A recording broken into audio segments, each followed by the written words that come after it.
On the endless oceans of the world unfolded the stories of legendary adventurers who wrote their own rules on the high seas. This is the story of pirates, fearless raiders who walked the fine line between freedom and crime.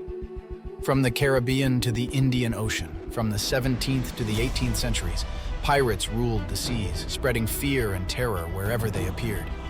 Among them stood cruel captains and fearless captains whose names will forever be associated with piracy. Their treasures were vast, if short-lived. Pirates were known not only for their crimes, but also for their legendary wealth.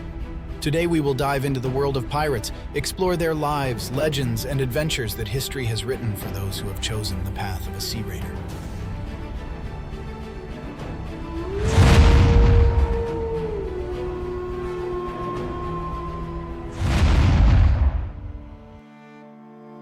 In the year 1694, the Caribbean Sea was a place of opportunity and danger.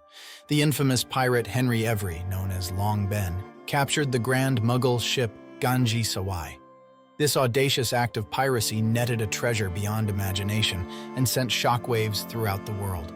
The success of Every and the tales of immense wealth to be had on the high seas ignited a spark that would set the Caribbean ablaze with pirate activity.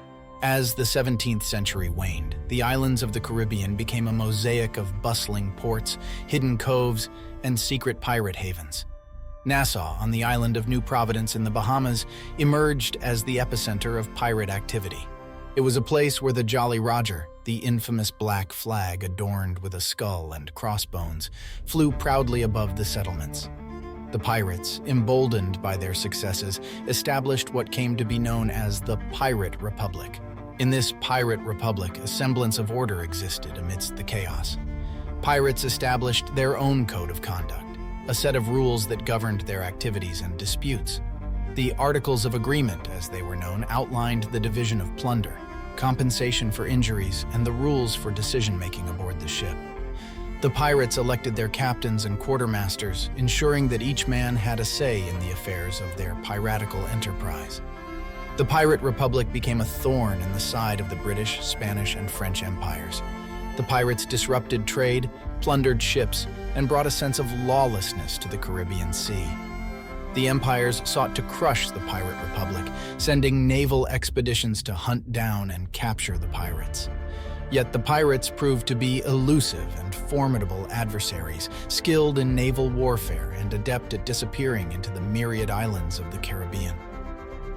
In the early 1700s, the Pirate Republic reached the zenith of its power and influence. Pirates from across the world flocked to Nassau, swelling the ranks of the Pirate Republic.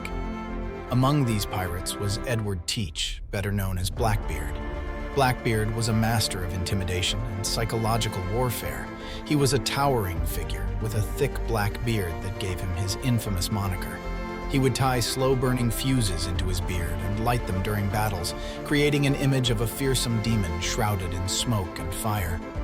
In 1717, Blackbeard captured a French slave ship, La Concorde, off the coast of Martinique.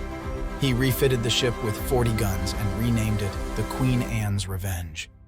Aboard this formidable ship, Blackbeard and his crew sailed the Caribbean, plundering ships and amassing a considerable fortune.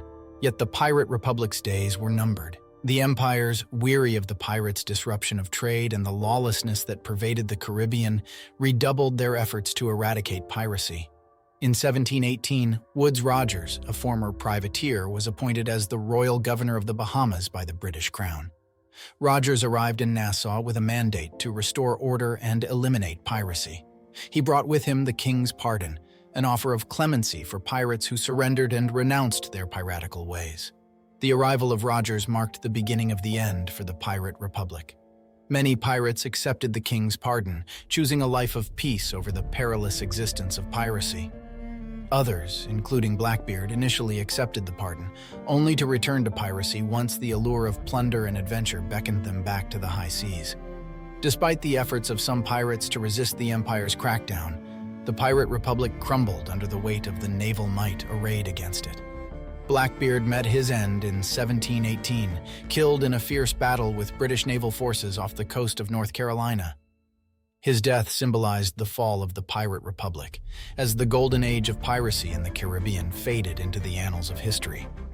By 1720, other infamous pirates like Calico Jack were captured and executed, signaling the waning of pirate power in the Caribbean.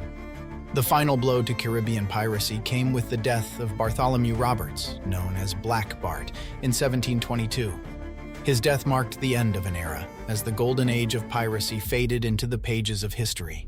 By 1730, the empires had successfully reasserted their control over the Caribbean, eradicating the scourge of piracy that had plagued the waters for decades. The once feared pirates who had ruled the Caribbean with their swift ships and fearsome reputations were now relegated to tales and legends, their exploits recounted in stories and songs. In the wake of the pirates' downfall, the Caribbean underwent a transformation. The islands, once havens for pirates and outlaws, became prized colonies for the empires, their fertile lands cultivated for sugar, tobacco, and other lucrative crops. The era of the Pirate Republic, a time of rebellion, freedom, and adventure on the high seas, had come to an end, leaving behind a legacy that would forever be etched in the history.